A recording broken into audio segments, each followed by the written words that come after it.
జాననుడుండగా గణాధిపత్యం నీకెలా ఇమ్మంటావు? ఏ నారదా? అవునవును, అలా ఇవ్వడం ధర్మసమ్మతం కాదు. ధర్మం పదవి ఇవ్వవలసింది అర్హత గాని వయసు కాదు. అవునవును, ఆ మాట నిజమే. అంటే గజాంగారికి అర్హత లేదంటారా? నారాయణ నారాయణ, ఆ మాట ఎవరనగలరు? షణ్ముఖ, గణాధిపత్యం కోసం కలహం ఎందుకు? కావాలంటే ఆ పదవి నీవే పరిగ్రహించు. దానంగా పరిగ్రహించవలసిన అగత్యం మాకు లేదు. ఎవరు సమర్థులో నిర్ణయించి వారికే ఇమ్మంటున్నాం. అయితే పెద్దల నిర్ణయానికి కట్టుబడి ఉంటావా? అవశ్యం. మేము పెట్టే పరీక్షకు మీరిద్దరూ సిద్ధమేనా? ఓ, అయితే మరి మీలో ఎవరు ముమ్మారు విశ్వ ప్రదక్షిణం చేసి ముందుగా వస్తారు వారే గణాధిపత్యానికి అర్హులు. అగ్రజ, విన్నావుగా పంతం, చూద్దాం ముందెవరు వస్తారు.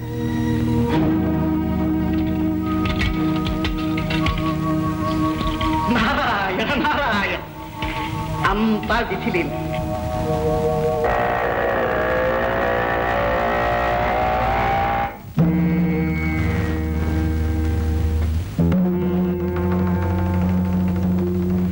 మీలో ఎవరు ముమ్మారు విశ్వ ప్రదక్షిణం చేసి ముందుగా వస్తారు వారే గణాధిపత్యానికి అర్హులు.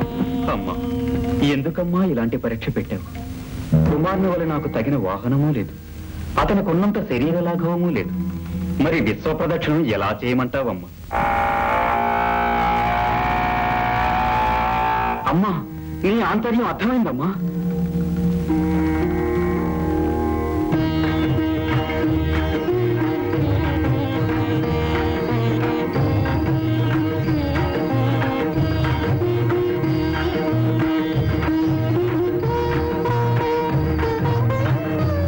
మాతృదేవో భవ, పితృదేవో భవ. నారాయణ నారాయణ, ఏం గజానన, అందం అనగానే తల్లిదండ్రులకు పాదాభివందనమైనా చేయకుండా కుమారుడు పరుగులు పెట్టినాడే, నువ్వు యుద్ధము ఇచ్చటనే ఉంటే ఎలాగయ్యా? అంబికాసుని ఆంతర్యం అతి నిగూఢమైనది. సర్వాంతర్యామి అయిన నీకు తెలియని ఆంతర్యమా?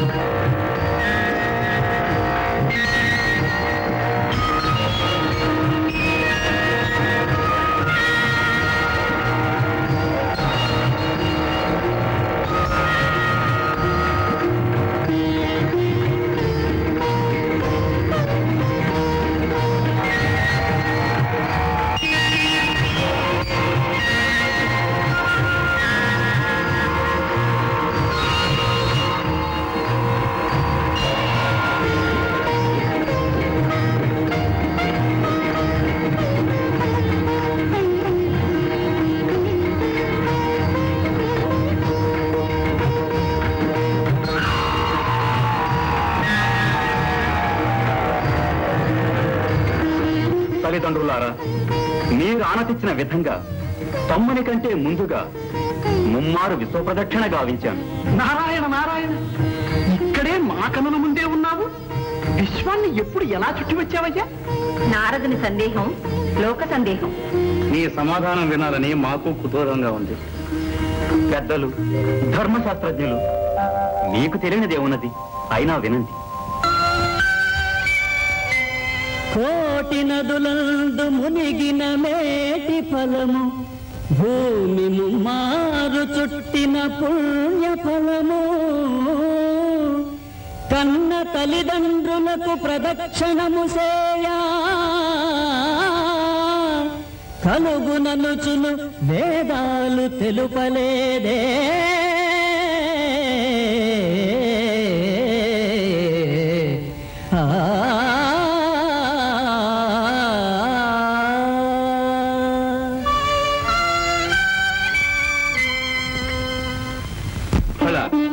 నువ్వు చెప్పినది నిజమే గజానన.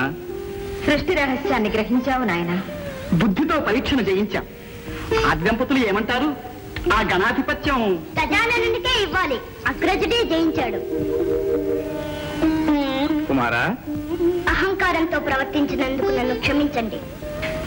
ఇప్పుడు మనసారా నా ఓటమిని ఒప్పుకుంటున్నాను. కానీ నాదొక చిన్న సందేహం. ఏమిటది కుమారా? ఏముంది, నావల అగ్రజులకు శరీర లాఘవము లేదు, వాహనము లేదు. మరి నాకన్నా ముందుగా విశ్వాన్ని ఎలా చుట్టి రాగలిగాడు అని. ఏం కుమారా, అదేగాని సందేహం? అదే. ఆ సందేహాన్ని గణపతే నివృత్తి చేస్తాడు. తమ్ముడు, నిజానికి నేను కైలాసంలోనే ఉన్నాను. మాతాపితరులకు మాత్రం ముమ్మారు ప్రదక్షిణ చేశాను.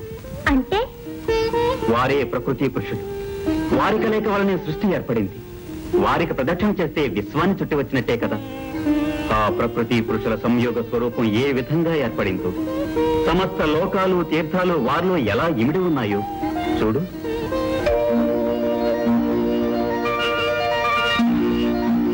దేవతలలో అగ్రస్థానాన్ని, అన్ని గణాలపై ఆధిపత్యాన్ని ఇస్తుంది. ఇక నుంచి ఏ యజ్ఞ యాగాదులలో గాని, ఏ శుభకార్యముల యందు గాని గణపతిని మొట్టమొదట పూజించాలని శాసించుతుంది.